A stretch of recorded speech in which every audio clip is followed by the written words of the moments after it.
اگلے سوال کی طرف جاتے ہیں. یہ بھی کارکردگی ہے کافی، یعنی اس کا بہت زیادہ مبتلا بے ہے معاشرے کے اندر، مخصوصاً وہاں پر کہ جہاں سڑکیں نہیں بنی ہوتی، راستے کچے ہوتے ہیں، ٹریفک موجود ہوتی ہے، گرد و غبار جو ہے وہ اٹھتا ہے، اور انسان جو ہے وہ وہاں سے گزر رہا ہو. تو گرد و غبار کے حوالے سے آپ کیا فرمائیں گے؟ جی، بعض اوقات جو ہے وہ ہم گرد و غبار سے بہت زیادہ ڈر جاتے ہیں کہ جی بس ذرا سی جو ہے وہ کسی نے کارپیٹ کو جھاڑا یا دری کو جھاڑا اور ہم پریشان ہو گئے، ہمارا روزہ باطل ہو گیا. اس کو ذرا وضاحت کرنے کی ضرورت ہے، کیونکہ بہت زیادہ مبتلا بے ہے.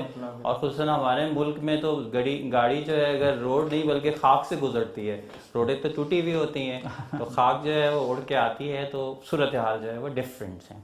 سب سے بڑی بات تو یہ ہے کہ گرد و غبار کا نگلنا، اس سے روزہ باطل ہوتا ہے.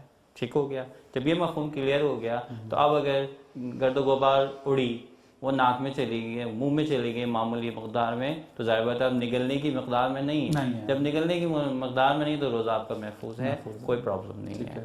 بس اس کے بارے میں جو فتویٰ موجود ہے وہ یہی ہے کہ گرد و غبار اگر حلق میں آ جائے اور ہم اس کو نگل لیں، یہ ناک میں چلی جائے پھر حلق میں آ جائے، حلق سے ہم اسے نگل لیں، تو نگلنے کی صورت میں روزہ باطل ہوگا. اگر نہیں نکلتے تو روزہ باطل نہیں ہوگا. اس میں وہ کثیف اور اس کا بھی بعض اصطلاحیں استعمال ہوتی ہیں میرے خیال میں. جی، گاڑھا ظاہر بات ہے جب ہوگا، جب حلق میں آ جائے گا تو ایک لائٹ سا دھواں ہوتا ہے نا، احساس ہوتا ہے نا اس کا. جی، ایک لائٹ سا دھواں ہوتا ہے.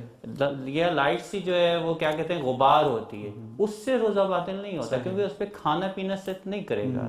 اس کا جو فلسفہ ہے اگر پیچھے جا کے دیکھیں تو وہ کھانے کے زمرے میں آ جاتا ہے جب اتنے مقدار. اچھا، اس کے اندر اور تفصیل بھی ہے کہ کس چیز کا گرد و غبار، کیا صرف مٹی کا گرد و غبار یا آٹے کا گرد و غبار یا کوئی اور چیز جس کو جو ہے وہ بڑی مقدار میں کوئی گرائنڈر مشین لگی ہوئی ہے، کوئی چیز پس رہی ہے، اس کا غبار آپ کے پاس آ رہا ہے. تو جو بھی غبار ہو، آپ سستانی بھی یہی کہتے ہیں کسی بھی قسم کا غبار، اگر غلیظ ہے، اگر گاڑھا ہے، گاڑھے سے مراد کیا ہے کہ باقاعدہ طور پر وہ بالکل ہلکا سا دھواں نظر نہ آ رہا، جیسے سگریٹ پینے سے معمولی سا دھواں جاتا ہے نا، وہ نہیں، بلکہ گاڑھا اگر ہوگا اور اس کو نگلنا اطلاق کرے گا تو پھر روزہ باطل ہو جائے گا.